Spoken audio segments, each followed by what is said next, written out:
So a lot of people always say that the AFC and the NFC championship games are sometimes even better than the Super Bowl, just because the people say the stadiums are louder. And I think that's because there's home field advantage. People, other than this week, obviously, with no fans, the Buccaneers get to play Super Bowl home field. Right.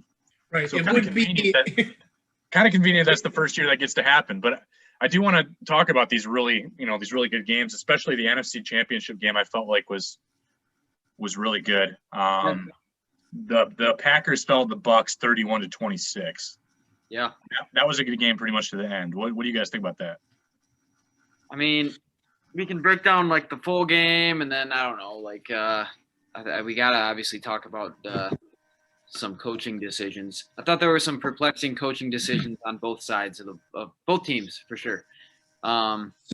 Yeah, I will give a marker or just a little denotation. I watched like 5 minutes of the game because as someone who's in ministry, Sunday evenings is when I work. So sure.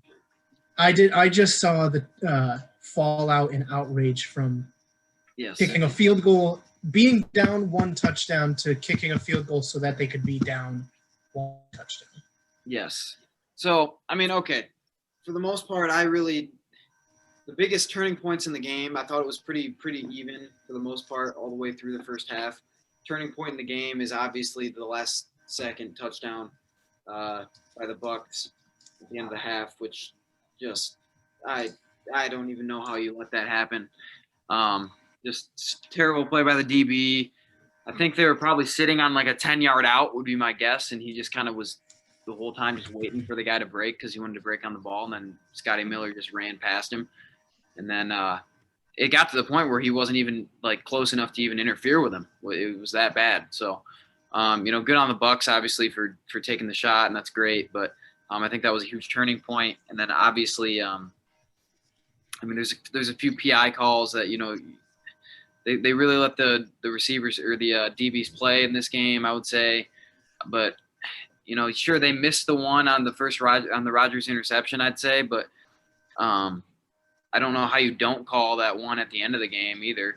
Everybody was calling for that to not be holding or PI, but I'm like, he had his jersey was being dragged for multiple yards. Like you have to call that. Yeah, whether that's holding or pass interference is a question, but like either way, it's an automatic first down, and that costs one of them. I don't care what one, and I don't. There should be really no argument from the Packers. If they want to argue that, the Bucs got away with some stuff early in the game, that's fine, whatever. Yeah, I don't want to see Packer fans complain anymore about penalties against them when the Lions are literally Detroit versus everybody, especially against the Packers. I don't see the argument how that's not a penalty. But, beyond that, I think the Bucs kind of got over-aggressive at times in the second half. At the same time, I understand what they were just trying to end it pretty much. The Bucs receivers can't catch the ball to save their lives, so that led to a few interceptions. I don't know. It was just kind of, I thought it was pretty even overall. But then, it just came down to some coaching decisions, and one of them being what they were doing on that late in the half to on defense, and the other one obviously being late in the game. Green Bay is driving down. Gets to fourth down. I understand they had 3 timeouts plus the 2-minute warning. So I get what they're thinking. They're thinking, Tampa Bay's just going to run, try to run out the clock. We have all 3 timeouts. We can stop them. They could even get 1 first down. We could still get the ball back. But the problem is you're giving the ball back to Tom Brady to go run the clock out. That was the same argument can be made again in the AFC Championship game. I know we're not going to jump to that game yet right now, but I felt like both games just – from the losing teams, just way too conservative against players you can't be conservative against. You can't be conservative against Patrick Mahomes. You can't be conservative against Tom Brady, the greatest of all time. You have to put yourself in a position to be aggressive, take the lead, and then make them take it back from you. My whole thought is, okay, it's the argument that, they're never going to get back down there again. I don't really like that argument necessarily, but my problem is your quarterback is also Aaron Rodgers. You got to trust him in that situation to get you in the end zone, right? Yeah. And I know, Tampa Bay was very good defensively in the red zone that game. They were holding tight. I mean, they should have – Devontae Adams dropped a touchdown. Then Rodgers probably should have thrown it to the Lazard on the play after that, when they had to kick field goal earlier in the game. But you have to trust your quarterback in that situation and say, all right, hey, even if we don't get this, it's the same. To me, at that point, if they don't get that, it's the same as kicking a field goal. Better yet, they pinned all the way down there. You know what I mean? Like, Yeah. At that point, like, obviously, like, to kick a field goal, they get it back, they score a touchdown, they win. But, like, you're relying on too much at that point. And then the other thing that I thought was stupid that didn't even really get talked about on Tampa Bay's side was, okay, I think there was like 2 minutes and 4 seconds, right, when the ball was kicked off after the field goal. Why is Mickens sliding down before the 2-minute warning passes? That was I was watching that too. I was like, no. I'm going, did he really just do that? And I'm like, there was like 2 minutes and 2 seconds left when he slid down, and I'm like, why did he do that? I'm like, that could have come back to haunt them because you just gave them a free timeout. That's really what you did. You basically have to run around in circles for like 4 seconds and take that time down. Returned it like normal instead of sliding on the ground, and he would have ran off plenty of time. So I just don't understand. That one was he should have been fucked up. I think the thing you got to look at is, if you have one of the 5 best quarterbacks in the league, like if you just name off the 5 best quarterbacks in the league and what a coach does, their coaches do in that situation. So Patrick Mahomes, they go for that touchdown. Yep. Tom Brady, they go for that touchdown. Bruce Arians is going for that. Andy Reid is going for that.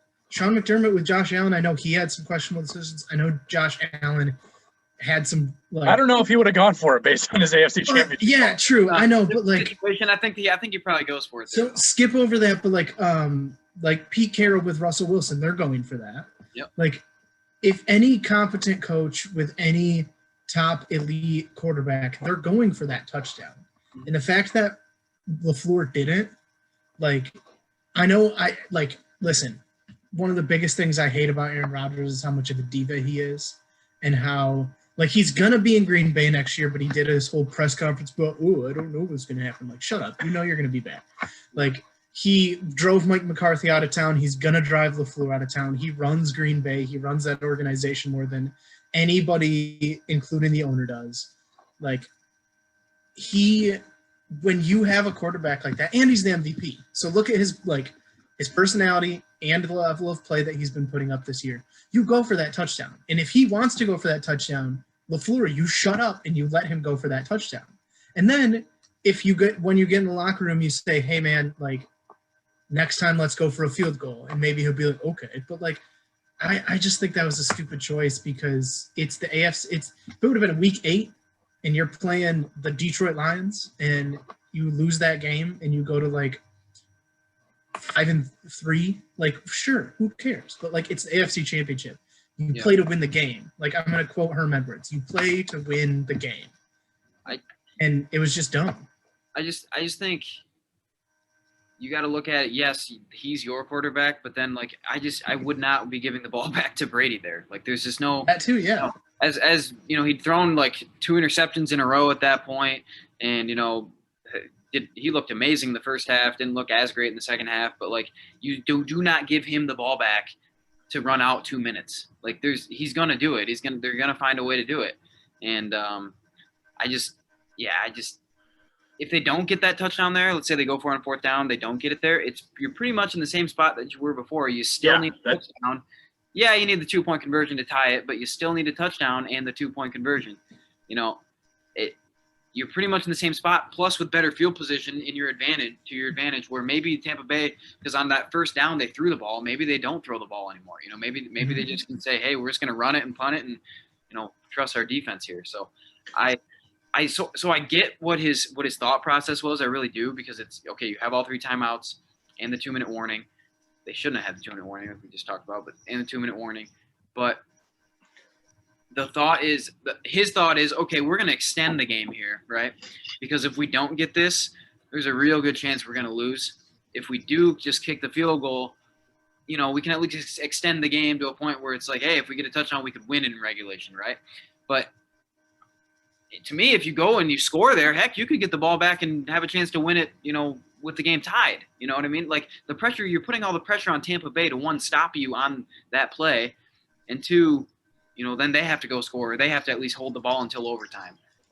So I don't quite get it. Even when it was happening, I was just like, are they really doing that right now? I was like, is Rodgers hurt? Like, is that what happened? Like, I don't really get it.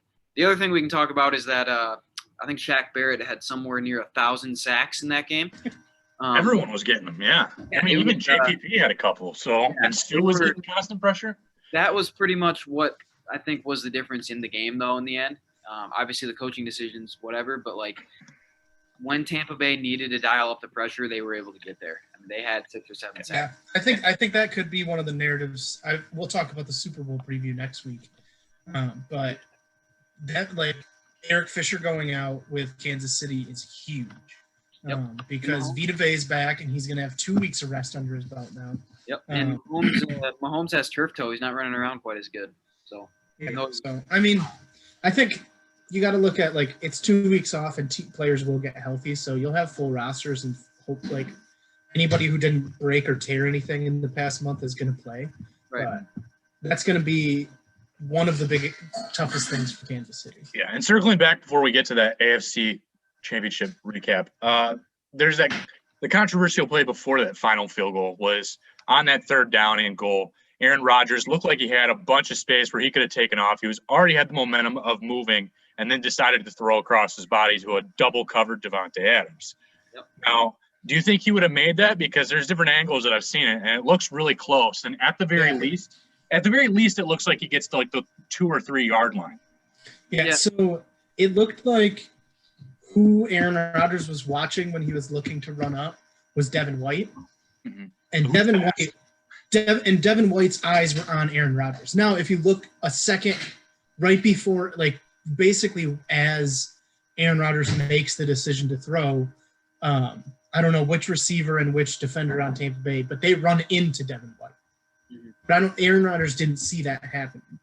Yeah. So if he would have known that Devin White would have got kind of chip blocked accidentally by this route, he could have made it easily. But looking at just Devin White and Aaron Rodgers making eye contact. And how fast Devin White is. Yeah, he saw the throw. But if you, like, as he's starting his motion to throw it, Devin White gets run into. And if he would have known that, I don't think he saw that. But if he would have seen that, I think he would have had a touchdown. Because Devin White gets – I don't know who it is, but they kind of run into him and stop him from running, and he would have had an open field. But that's not what he saw. So in his mind, he made the right call, and I think he did at the time. He couldn't have predicted that White would have got ran into. Yeah, I mean, I think that's hard. I wouldn't say it's nitpicking necessarily because I know what you're getting at. I know what people are talking about. I know what they're saying. That's just hard, in the heat of the moment necessarily to make that decision. And he's thinking, okay, like I can't run here because like this is 3rd down. Like maybe they already knew they were going to kick the field goal, right? So it's like I have to make sure I throw the ball to the end zone here. You know what I mean? But yeah, I mean he had a shot if he took off right away and ran, certainly. And maybe if he gets down to the 2-3 yard line, 1 yard line, something like that, maybe that changes their decision. I mean, you would think it probably would, but I don't know. Green Bay did a poor job in the red zone this game. They just didn't really scheme anything up to really get anybody open. The only time they really did was the Davante Adams drop, and then obviously the Davante Adams touchdown, where he's wide open on the slant. But I just thought the corner played that really poorly. But they just didn't. They struggled to really, I don't know, get any guys open down there. And but when that happens, I mean, yeah, a lot of times a quarterback needs to use his feet to make a play. And I don't know. I probably, looking back, obviously hindsight 2020, you're like, yeah, man, should have taken off and gotten whatever you could. But, you can't. Game speed, not so much. You can't really fault him for like trying to force it into Davante Adams. I mean, of all people, like, and it almost got in there. It wasn't a terrible throw. So it's a hard throw to make, but Aaron Rodgers, again, one of the guys that you can trust his arm usually in a lot of situations. He makes that throw a lot. So, yeah. I mean, I wouldn't say you really fault him. You can't fault him at all, I think. But, yeah, if you look at it, looking back, maybe he looks at the film and goes, yeah, I definitely had a lane there. Maybe next time I'll probably go. But I don't think that's something that, like, in the heat of the moment you can criticize or anything like that.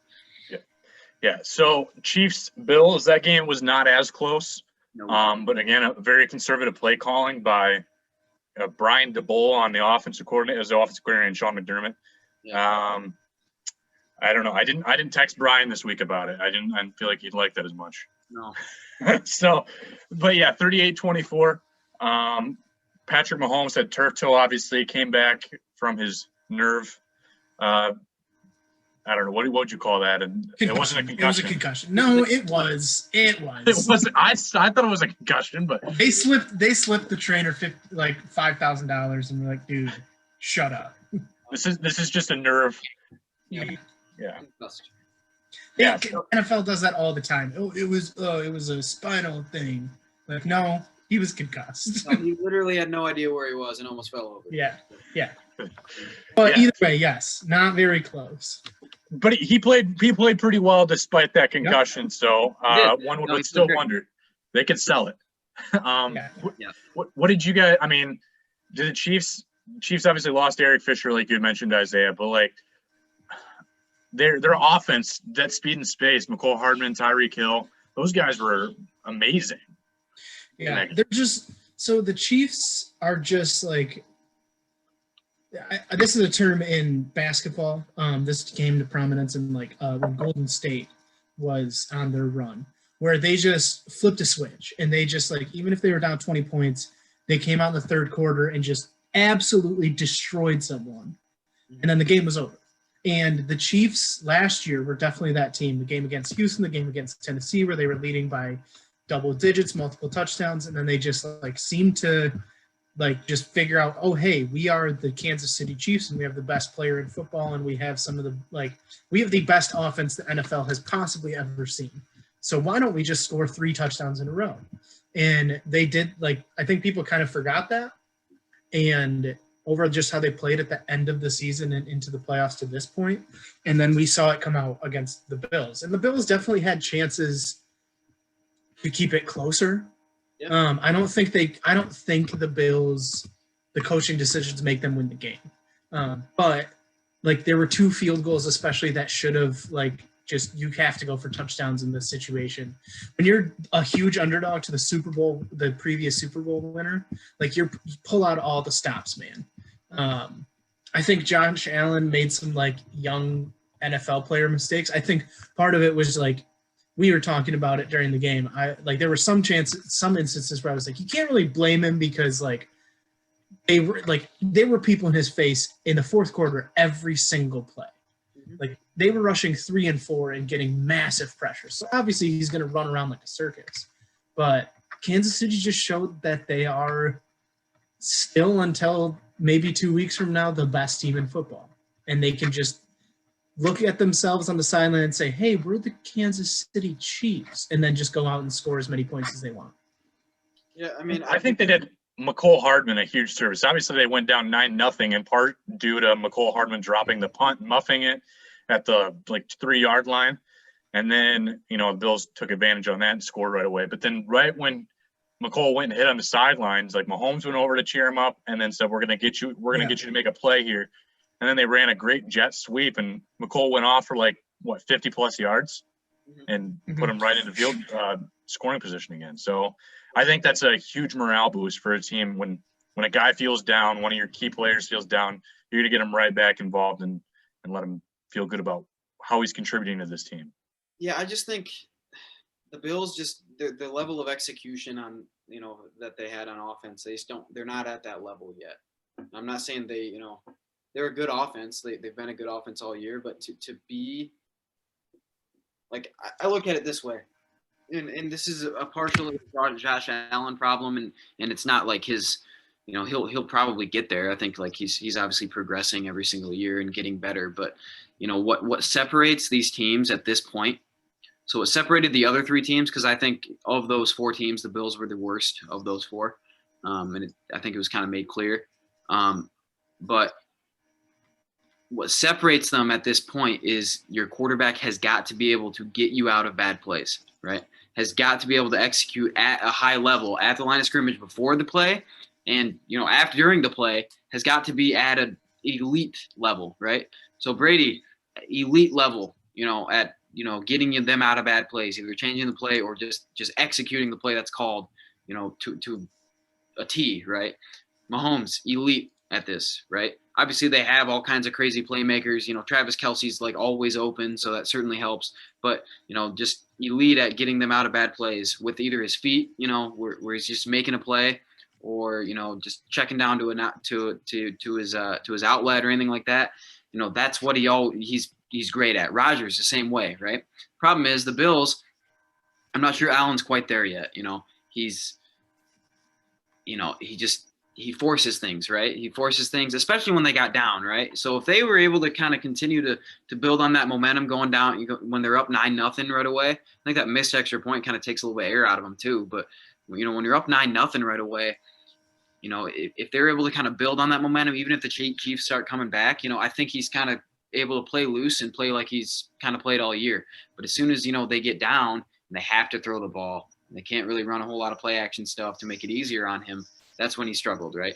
And then I think one key play where I knew it was kind of going to start to unravel, I think it was 3rd and 8, and it was probably mid-second quarter. The Chiefs had just scored to take the lead. And, it's 3rd and 8. The Bills have the ball. Allen's got, I think it might have been Diggs, it might have been John Brown, I can't remember, wide open on an out down the right side for like 10 or 11 yards, and Allen just sails it over his head. He had no pressure, just completely sails it over his head, right? And if that's like kind of going to Isaiah's point, if that's week 8 and that happens, all right, hit the, whatever. It's not, it sucks, but, it's not the end of the world. But, like, stuff like that is just magnified in the playoffs, in championship games, to where, like, you have to hit that throw. Like, you can't have drops. You have to hit that throw because, that's, the Chiefs are going to score if you give them the ball back. Like, you have to respond here. And even if they hit that throw and then they end up punting, like, at least they didn't give the ball right back to Kansas City at that point, right? When they had all the momentum. So, and I think like you said, Josh Allen's probably the worst quarterback that played this weekend, but he's the only quarterback who has not been in this position multiple times. Like Aaron Rodgers, Tom Brady, obviously. Yep. Patrick Mahomes have all been in multiple AFC championships. Yep. And Josh Allen, I think I said it to you guys when we were texting, but Ben, to your point, like, he, in his mind, so in Tom Brady, Aaron Rodgers, and even Patrick Mahomes' mind, they're just like, when they're down in a game like that and they're in a big moment, they're like, I just have to do my job and put my guys in a position and we can win the game. Josh Allen's thinking in his head, I gotta go win the game. I have to win this game. Like, it is on me. I am like I have to do literally everything I can. There's a sports podcast I listened to that said when he gets in those moments, it's like when you're playing Madden and you press all the buttons on your controller, where he's just running around like crazy and doing like, he just like, I don't think it's necessarily panic, but he just like, he tries as hard as possible. Yeah. And you look at Tom Brady, Aaron Rodgers, Patrick Mahomes, a couple other guys in the league, like Russell Wilson, even like when they're in those moments, they're just kind of like, okay, I just have to do what I did in the first quarter when we scored 2 touchdowns. I just have to do what I did in week 12 when we scored 50 points against this team. Like, I just have to make the throws, put my guys in position to get us down the field. And he does that sometimes. Like, there was that throw late in the game, right? Like, they were out of it. But, like, he made that awesome throw to Stephon Diggs. Yeah. And Stephon Diggs came down with it. And I was like, man, just, like, why don't you just do that the whole game? Like, he seemed composed in the pocket. He went through his progressions, made the throw. Yep. He just, like, he's young. He hasn't been in the position yet. And he's still learning that, like, hey, man, you just have to do the same thing you've been doing the whole game.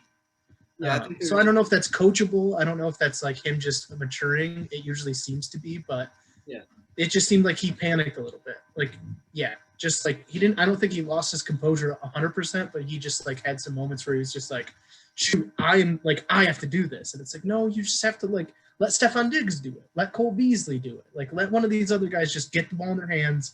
Let them make a guy miss. Let them break a tackle. You don't have to do that. I think that can happen to, like, anybody in any sport. I mean, experience. If you play sports or, been around sports, like, you've seen it happen to other people, or you've experienced it yourself, when you just kind of feel the whole game snowballing on you quicker than you really ever thought it could. And that's why I kind of go back to that third down where it's like, hey, if you just hit that pass, everybody can maybe take a deep breath. You converted a first down, take a deep breath, and you can kind of go from there. But, I think the Bills coaching staff let it snowball with some of the play calling. And I think the play calling really more than anything, it wasn't that bad, but in certain situations, it just kept them from getting back in the game. Because obviously, anybody who watched the game could see Kansas City probably the better team and had the momentum and was just kind of turn on the afterburners there, right? But Buffalo had chances to at least make it interesting, where maybe that maybe the Fisher injury means something, in that game if it's only a 7-point game at that point, you know what I mean? Like those things, can start adding up to where you force Kansas City to continue to make plays and stop playing as loose.